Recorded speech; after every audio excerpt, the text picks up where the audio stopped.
Assalamualaikum warahmatullahi wabarakatuh. Kami di sini dari kelompok 3 ingin mempresentasikan tentang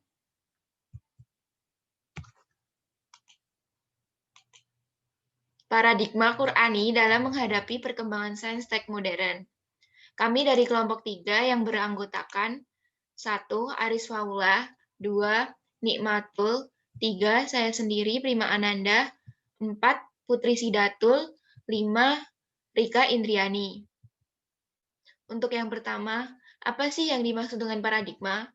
Secara etimologis, paradigma dari bahasa Yunani yang asal katanya adalah para dan digma. Para mengandung arti di samping, di sebelah, dan keadaan lingkungan. Sedangkan digma berarti sudut pandang, teladan, dan ideal. Dapat dikatakan paradigma adalah cara pandang, cara berpikir tentang suatu realitas. Secara terminologis, paradigma adalah cara berpikir pandang yang konseptual.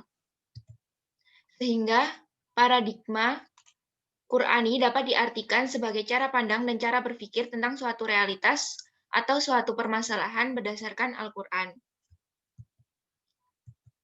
Yang kedua, mengapa sih Al-Qur'an dijadikan paradigma? Karena semua orang menyatakan bahwa ada suatu keyakinan dalam hati orang-orang beriman, Al-Qur'an mengandung gagasan yang sempurna mengenai kehidupan. Menurut Kuntowijoyo, Al-Qur'an menyediakan kemungkinan yang sangat besar untuk dijadikan cara berpikir.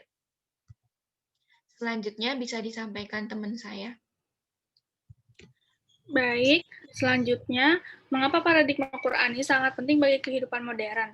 Pertama-tama, kita harus tahu dulu mengenai apa itu Al-Quran dan tujuan diturunkannya Al-Quran. Al-Quran bagi umat Islam yaitu sumber primer dalam segala segi kehidupan. Al-Quran adalah sumber ajaran teologi, hukum, mistisme, pemikiran, pembaharuan, pendidikan, akhlak, dan aspek-aspek lainnya. Tolak ukur benar atau salah, baik atau buruk, dan indah atau jelek adalah Al-Quran. Jika mencari sumber lain dalam menentukan benar atau salah, baik atau buruk, dan indah atau jelek, maka seseorang dianggap tidak konsisten dalam berislam. Suatu sikap hipokrit yang dalam pandangan Al-Quran termasuk sikap yang tidak terpuji. Selanjutnya, tujuan diturunkannya Al-Quran yaitu Yusuf Al-Qardawi menjelaskan bahwa tujuan diturunkannya Al-Quran paling tidak ada 7 macam, yaitu diantaranya yang pertama meluruskan akidah manusia, yang mana ini sangat penting karena jika manusia tidak memiliki akidah maka menunjukkan bahwa manusia bersifat sebaliknya, yaitu sikap tidak terpuji. Yang kedua yaitu untuk meneguhkan kemuliaan manusia dan hak-hak asasi manusia. Yang ketiga, untuk mengarahkan manusia untuk beribadah secara baik dan benar kepada Allah Subhanahu wa taala. Yang keempat, mengajak manusia untuk menyucikan rohani. Yang kelima, membangun rumah tangga yang sakinah dan menempatkan posisi terhormat bagi perempuan. Dan keenam, membangun umat menjadi saksi atas kemanusiaan. Dan yang terakhir, yang ketujuh, mengajak manusia agar saling tolong-menolong. Selanjutnya, dilanjutkan oleh teman saya. Selanjutnya adalah menggali sumber historis, filosofis, psikologis, sosiologis, dan pedagogis tentang paradigma Qur'ani untuk kehidupan modern. Bagaimana sih menggali sumber-sumber tersebut? Menggali sumber-sumber tersebut dapat dilakukan dengan mengkaji pada masa keemasan Islam. Next. Masa keemasan Islam terjadi pada tahun 650 sampai 1250 Masehi, yaitu pada Daulah Umayyah dan Daulah Abbasiyah. Pada masa keemasan ini, Islam berada dalam puncak kemajuan dalam berbagai aspek kehidupan seperti ideologi, politik, sosial budaya, ekonomi, ilmu pengetahuan dan teknologi, serta pertahanan dan keamanan. Next. Apa saja sih faktor yang menyebabkan umat Islam bisa maju pada saat itu dan dalam waktu yang sangat lama, kurang lebih selama 5 abad? Faktor yang pertama, karena umat Islam pada saat itu menjadikan Al-Quran tidak hanya sebagai sumber pengajaran, namun juga sebagai paradigma dalam segala aspek kehidupan. Dan Rasulullah sebagai tauladan dalam mengimplementasikan Al-Quran dalam kehidupan. Faktor yang kedua,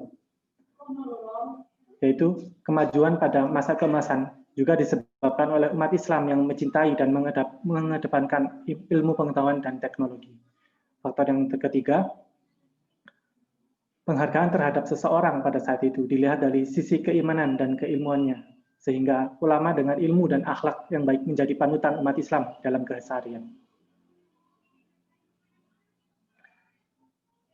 Berdasarkan masa keemasan Islam tersebut, dapat direnungkan bahwa hanya Al-Quran dan Rasulullah yang dapat dijadikan paradigma dalam kehidupan agar dapat menjalani sebaik-baiknya kehidupan. Selanjutnya akan dijelaskan oleh rekan saya.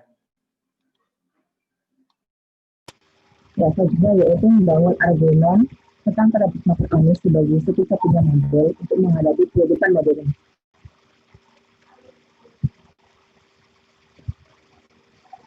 Mengatasi umat Islam itu mundur, sedangkan umat Islam maju. Dari satu personal dalam bukunya tersebut, Limaza Al-Aforo, Muslimuna wa Taqad Sama Wairuhum. Dapat disebutkan bahwa umat Islam mundur dikarenakan meninggalkan ajarannya.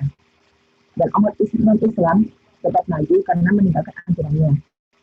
Dan ajarannya dimaksud untuk umat Islam yaitu Al-Quran dan Sunnah.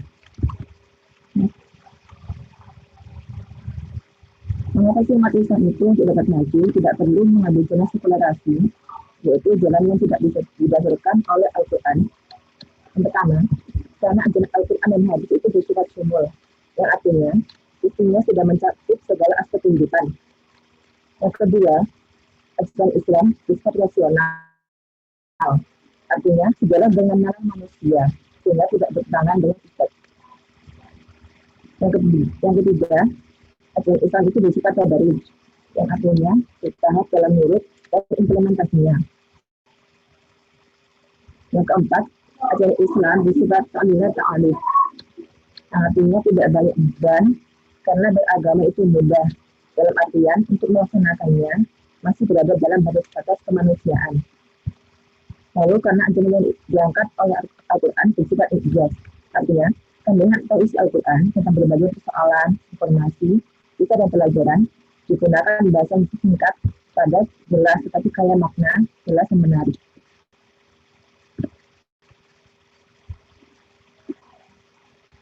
Karena sifat dari Al-Quran dan Sunnah tersebut, kemajuan yang dicapai dengan perkembangan ijaz dapat merevolusi kehidupan manusia, sehingga melahirkan kehidupan modern. Dan kemodernan menjadi ciri khas masyarakat maju di era sekarang.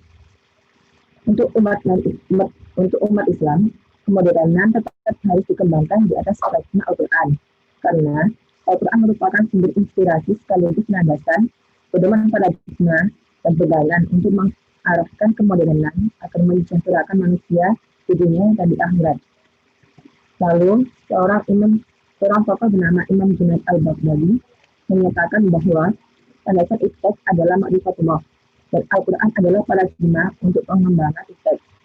Kita dan kehidupan yang dipandu oleh wahyu tentu membawa kesejahteraan yang seimbang, sejahtera lahir batin, kuning akhirat, keselamatan rohani. Inilah arti paradigma Qur'ani dalam konsep dan kenyataan dalam kehidupan. Selanjutnya dapat dijelaskan oleh teman saya.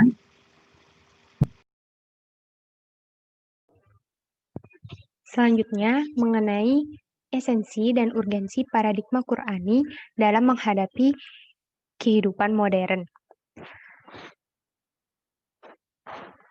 Apa sih itu kehidupan modern? Kehidupan modern mempunyai ciri, yakni pembangunan yang berhasil dan membawa kemajuan, kemakmuran, dan pemerataan. Sedangkan bagaimana kehidupan modern menurut Islam dan kaitannya dengan esensi paradigma Qur'ani. Dalam konsep Islam, kemajuan dan kemodernan yang integral adalah sesuatu yang harus diraih dan merupakan perjuangan yang tak boleh berhenti. Mengapa dikatakan tidak boleh berhenti? Karena ketika suatu kemajuan berhenti, maka peradaban pun akan berhenti. Umat Islam memiliki norma dan etika yang sempurna, yaitu kitab suci Al-Quran.